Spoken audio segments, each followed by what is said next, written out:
आज हम हालावाद के प्रमुख कवि हरिवंश राय बच्चन जी के काव्य संग्रह बुद्ध और नाच घर से ली गई कविता आत्मपरिचय का अध्ययन करेंगे। सर्वप्रथम हम हरिवंश राय बच्चन जी के बारे में जानकारी प्राप्त करेंगे। आज के महानायक अमिताभ बच्चन के पिताजी श्री हरिवंश राय बच्चन जी का जन्म सन 1907 में इलाहाबाद में हुआ और इनका जन्म एक साधारण से कायस्थ परिवार में हुआ। इनकी प्रारंभिक शिक्षा म्यूनिसिपल स्कूल में हुई। बाद में कायस्थ पाठशाला तथा गवर्नमेंट स्कूल में इन्होंने पढ़ाई की। हरिवंश राय बच्चन जी बहुमुखी प्रतिभा संपन्न साहित्यकार थे और इन्होंने अनेक विधाओं पर अपनी लेखनी चलाई है, जिसमें काव्य संग्रह आते हैं, आत्मकथा आती हैं, अनुवाद आते हैं और डायरी लेखन आता है। और इनकी प्रतिभा और साहित्य सेवा को देख करके भारत सरकार ने इनको पद्म भूषण की उपाधि से अलंकृत किया। साथ ही इन्हें सोवियत लैंड तथा साहित्य अकादमी पुरस्कार से भी सम्मानित किया गया तथा इनकी जो आत्मकथा की 4 खंड हैं, उनमें से एक खंड है 10 द्वार से सोपान तक। इस रचना पर हरिवंश राय बच्चन जी को सरस्वती सम्मान भी प्राप्त हुआ। इस महान विभूति का 18 जनवरी सन 2003 को ये इस संसार को छोड़कर चिर निद्रा में लीन हो गए। अब हम हरिवंश राय बच्चन जी के जो काव्य संग्रह हैं उनके बारे में आपको बता रहे हैं। इनका जो प्रमुख काव्य संग्रह है मधुशाला, जिससे अधिकतर सभी परिचित हैं। मधुशाला इनका काव्य संग्रह है। मधुबाला, मधु कलश, निशा निमंत्रण, एकांत गीत, एकांत संगीत, आकुल अंतर, मिलय यामिनी, सत्तरंगिणी, आरती और अंगारे, नए पुराने झरोखे, टूटी फूटी कड़ियाँ, बुद्ध और नाच घर, इनके काव्य संग्रह हैं। अब बुद्ध और नाच घर जो काव्य संग्रह है, इसी में से आत्मपरिचय कविता हमारे पाठ्यक्रम में सम्मिलित की गई है, जिसका अध्ययन हम आज करेंगे। आत्मपरिचय का अर्थ होता है स्वयं को जानना। स्वयं को जानना, आत्मबोध। अब इसमें जो हरिवंश राय बच्चन जी हैं, उनका मानना है कि स्वयं को जानना संसार को जानने से ज़्यादा कठिन है और व्यक्ति की प्रथम कोशिश यही होती है कि वो दूसरों को ज़्यादा जानना चाहता है और स्वयं को भूल जाता है।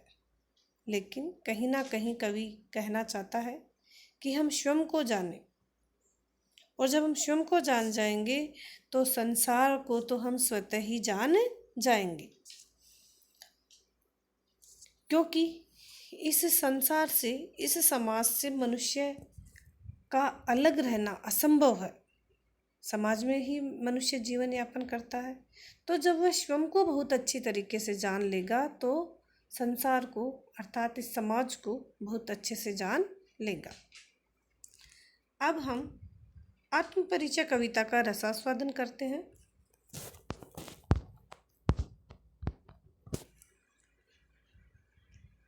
कवि कहता है, मैं जग जीवन का भार लिए फिरता हूँ, मैं जग जीवन का भार लिए फिरता हूँ, फिर भी जीवन में प्यार लिए फिरता हूँ, मैं जग जीवन का भार लिए फिरता हूँ। कर दिया किसी ने झंकृत जिनको छूकर, कर दिया किसी ने झंकृत जिनको छूकर। मैं सांसों के दो तार लिए फिरता हूँ, मैं जग जीवन का भार लिए फिरता हूँ। मैं स्नेह सुरा का पान किया करता हूँ, मैं कभी न जग का ध्यान किया करता हूँ। जग पूछ रहा उनको जो जग की गाते, जग पूछ रहा उनको जो जग की गाते। मैं अपने मन का गान किया करता हूँ, मैं जग जीवन का भार लिए फिरता हूँ। मैं निज उर के उद्गार लिए फिरता हूँ, मैं निज उर के उपहार लिए फिरता हूँ।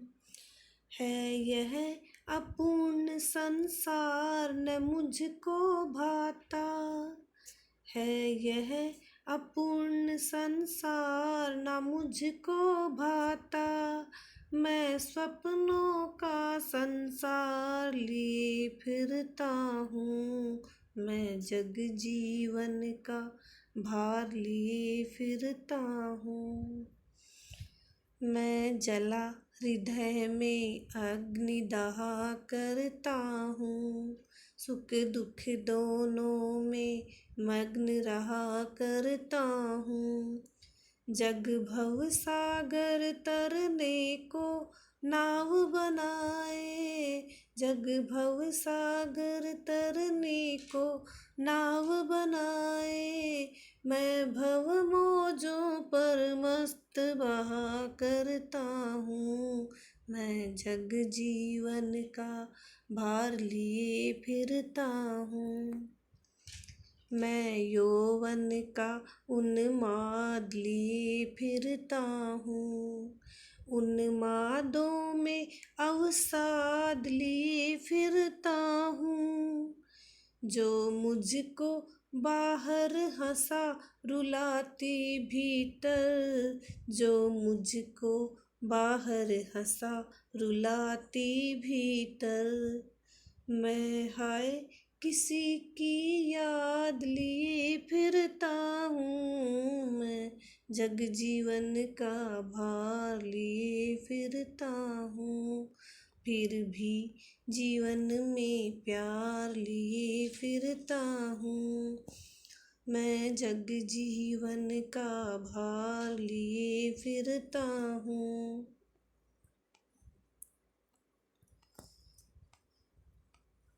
प्रथम जो इसकी पंक्तियाँ हैं, मैं जग जीवन का भार लिए फिरता हूँ, इनके शब्दार्थ हम देखते हैं। जग जीवन, जग जीवन से तात्पर्य यहाँ पर है सांसारिक जीवन।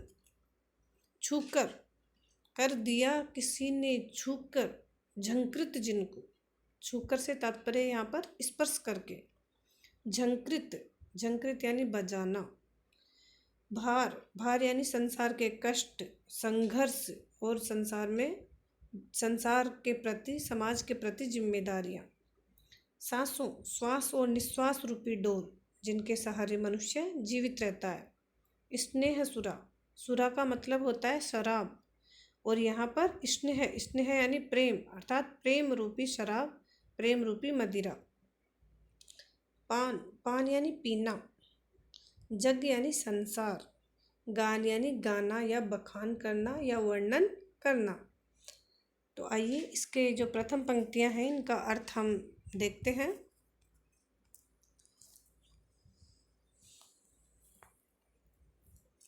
मैं जग जीवन का भार लिए फिरता हूँ, फिर भी जीवन में प्यार लिए फिरता हूँ। देखिए, यह जो कविता है वो हालावाद के प्रमुख कवि हरिवंश राय बच्चन जी के द्वारा उनके काव्य संग्रह बुद्ध और नाच घर से ली गई है। इस कविता में कवि ने स्वयं का आत्म परिचय दिया है। कवि का मानना है कि खुद को जानना संसार को जानने से ज़्यादा कठिन है। कवि कहता है कि मेरे जीवन में इस संसार का जो भार, संसार के भार से तात्पर्य यहाँ पर है संसार के प्रति, समाज के प्रति हमारे जो कर्तव्य हैं, हमारी जो जिम्मेदारियां हैं, और उन कर्तव्यों और जिम्मेदारियों को पूर्ण करने के लिए, पूरा करने के लिए हमें संघर्ष करना पड़ता है। तो संघर्ष को यहाँ पर भार बताया गया है। जीवन में केवल मात्र सुख ही नहीं रहता है, जीवन में वियोग भी होता है, किसी के बिछुड़ने का वियोग, और जीवन में किसी के अलग होने का दुख भी होता है। तो इन सब को कवि ने भार स्वरूप बताया है। इस सांसारिक भार को देख करके मनुष्य विचलित हो जाता है, डर जाता है। लेकिन कवि ऐसे लोगों को संबोधित करते हुए कह रहा है कि मैं जग जीवन का भार लिए फिरता हूँ, कि मेरे ऊपर भी इस सांसारिक जीवन का भार है, मैं भी जीवन में संघर्ष कर रहा हूँ, मेरे ऊपर भी जिम्मेदारियाँ हैं, मेरे जीवन में भी वियोग है, किसी से बिछुड़ने का जो दुख है वो मुझे भी है। लेकिन मैं उस भार को देख करके बिल्कुल भी विचलित नहीं होता हूँ। फिर भी इस सांसारिक जीवन का भार मेरे ऊपर है, फिर भी मैं जीवन में प्यार लिए फिरता हूँ, अर्थात फिर भी मेरे जीवन में प्रेम है और मैं जीवन में सभी के लिए असीम प्रेम लिए फिरता हूँ। अब कवि अपने बीते हुए जीवन को याद करते हुए कहता है, उसे बीते हुए जीवन का स्मरण करते हुए कहता है कि मेरे जीवन में भी एक प्रिया का आगमन हुआ था, जिसने मेरे हृदय की सांसों के तारों को छूकर झंकृत कर दिया था। जिस प्रकार वीणा के तारों को छू देने से वह झंकृत हो उठती है, उसके तार बज उठते हैं, उसमें मधुर स्वर निकलने लगता है, उसी प्रकार जैसे ही मेरी प्रिया ने मेरे हृदय तारों को छू दिया, वैसे ही मेरे जीवन में भी प्रेम का आगमन हो गया। लेकिन कवि कहता है कि मेरी प्रिया का जो आगमन था वो अल्पकाल तक ही मेरे साथ रहा, और अब केवल मात्र उसकी यादें, उसके साथ बिताई हुई स्मृतियाँ ही मेरे जीवन जीने का माध्यम है। उन्हीं यादों, उन्हीं स्मृतियों रूपी सांसों के तारों को लिए मैं जीवन यापन कर रहा हूँ। कवि इसके माध्यम से कहना चाहता है कि यह जीवन सुख और दुखों का संगम है। मनुष्य को संसार में रहते हुए अनेक जिम्मेदारियों और जीवन यापन के लिए कठिन संघर्षों का सामना करना पड़ता है, लेकिन इन संघर्षों के बावजूद भी कवि को इस संसार से बहुत प्रेम है। कवि इस सांसारिक जीवन के भार को उठाते हुए भी वह अपने जीवन में प्यार लिए घूमता है, अर्थात सांसारिक कर्तव्यों को, जिम्मेदारियों को निभाते हुए भी वह अपने जीवन में प्रेम लिए घूमता है।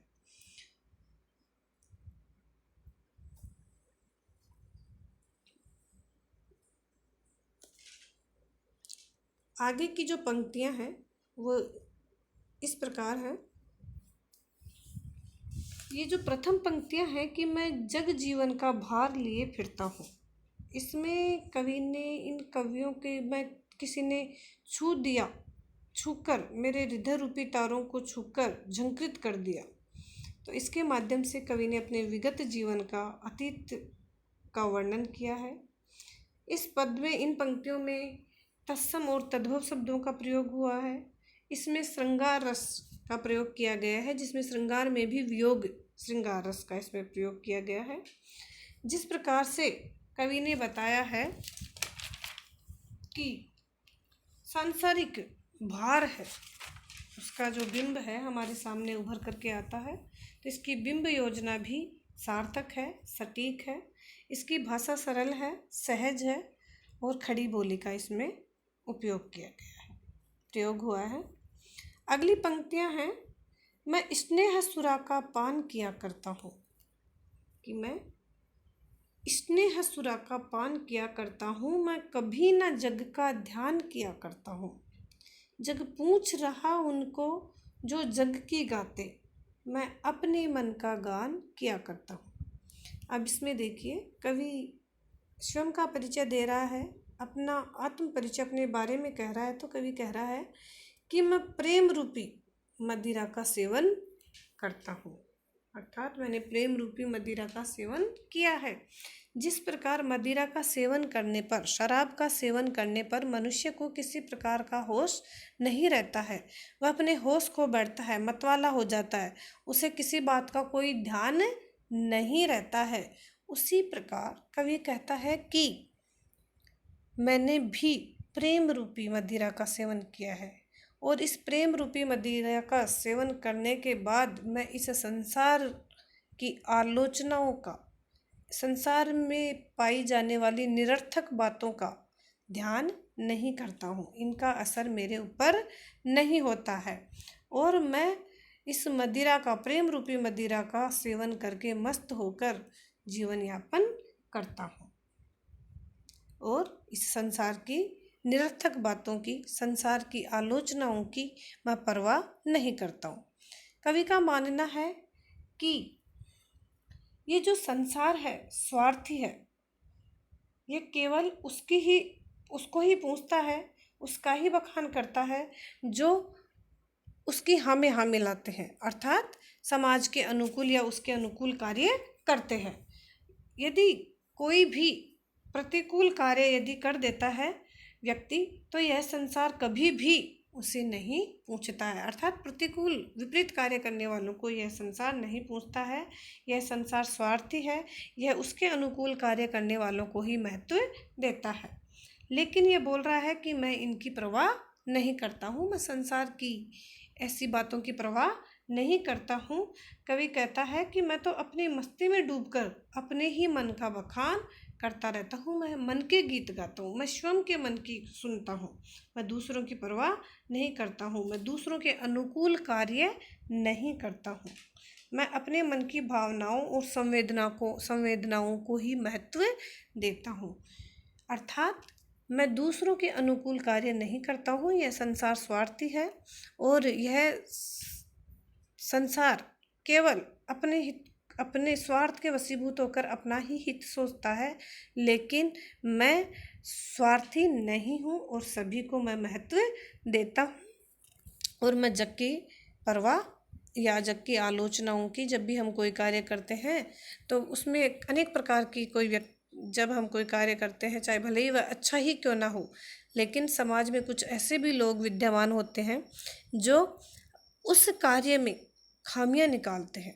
उसकी अच्छाइयों की तरफ ध्यान नहीं देते हैं और उसमें खामियां निकालते हैं, उसकी आलोचना करते हैं, उस कार्य को पूर्ण करने में बाधाएं उत्पन्न करते हैं। तो ऐसे लोगों की कभी परवाह नहीं करता है, क्योंकि वह अपने मन की सुनता है और स्व विवेक के आधार पर कार्य करता है।